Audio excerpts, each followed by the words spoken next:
മലയാളികൾക്ക് ഏറെ ഇഷ്ടപ്പെടുന്ന താരജോഡികളാണ് ഇന്ദ്രജിത്ത് പൂർണിമ താരജോഡികൾ. സുകുമാരൻ മല്ലിക സുകുമാരൻ എന്നീ രണ്ട് അതുല്യ പ്രതിഭകളുടെ മൂത്ത മകൻ എന്ന മേൽവിലാസത്തിലാണ് ഇന്ദ്രജിത്ത് സുകുമാരൻ സിനിമയിലേക്ക് വന്നത് എങ്കിലും ഇന്ന് മലയാളത്തിലെ പ്രമുഖ നടന്മാരിൽ ഒരാളാകാൻ താരത്തിന് കഴിഞ്ഞു. ഒരു താരകുടുംബം എന്ന് അക്ഷരാർത്ഥത്തിൽ വിശേഷിപ്പിക്കാവുന്ന കുടുംബമാണ് ഇവരുടേത്. കോലം എന്ന തമിഴ് സീരിയലിലൂടെയാണ് പൂർണിമ അഭിനയ രംഗത്തേക്ക് കടന്നു വന്നത്. പിന്നീട് മലയാളത്തിൽ ഉൾപ്പെടെ നിരവധി മിനി സ്ക്രീൻ പരമ്പരകളിൽ താരം നായികയായി തിളങ്ങി. ഒട്ടും താമസിയാതെ തന്നെ ബിഗ് സ്ക്രീനിലേക്കും താരത്തിന് ക്ഷണം ലഭിച്ചു.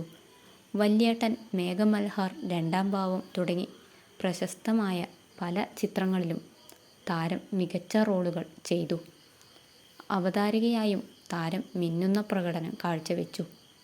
കഥ ഇതുവരെ, ഇടവേളയിൽ കുട്ടികളോടാണോടാ കളി, made for each other season 2 തുടങ്ങി നിരവധി TV റിയാലിറ്റി ഷോകളിൽ അവതാരകയായിരുന്നു പൂർണിമ. ഫാഷൻ ഡിസൈനിങ് രംഗത്തും പുലിയാണ് താരം. പ്രാണ എന്ന ഡ്രസ് ഡിസൈനിങ് ബ്രാൻഡിൻ്റെ ഉടമയാണ് പൂർണിമ ഇപ്പോൾ. സെലിബ്രിറ്റികളുടെ ഇഷ്ട ബ്രാൻഡ് ആണ് പ്രാണ. വലിയ വലിയ ഷോകളിൽ അടക്കം നടിമാർ ധരിച്ചു വരുന്നത് പൂർണിമ ഡിസൈൻ ചെയ്ത ഡ്രസ്സുകളാണ്. ഏറെ നാളുകൾക്ക് ശേഷം താരം സിനിമയിൽ ചെയ്ത് അതിഗംഭീര റോൾ തുറമുഖം എന്ന ചിത്രത്തിലായിരുന്നു.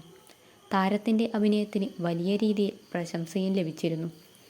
സോഷ്യൽ മീഡിയയിൽ വളരെ ആക്റ്റീവാണ് പൂർണിമയും ഇന്ദ്രജിത്തും. ഇപ്പോഴിതാ വിവാഹ വാർഷിക ദിനം പരസ്പരം ആശംസിച്ചുകൊണ്ട് സോഷ്യൽ മീഡിയയിൽ എത്തിയിരിക്കുകയാണ് ഇരുവരും. എന്നാൽ പൂർണിമയ്ക്ക് ഈ ദിനം ഇരട്ടി സന്തോഷത്തിൻ്റെതാണ്. വാർഷിക ദിനത്തിൽ തന്നെയാണ് പൂർണിമയുടെ പിറന്നാളും. പ്രിയതമയ്ക്ക് പിറന്നാൾ ആശംസകളും വിവാഹ വാർഷിക ആശംസകളും ഒരുമിച്ച് നേർന്നുകൊണ്ടാണ് ഇന്ദ്രജിത്ത് എത്തിയിരിക്കുന്നത്.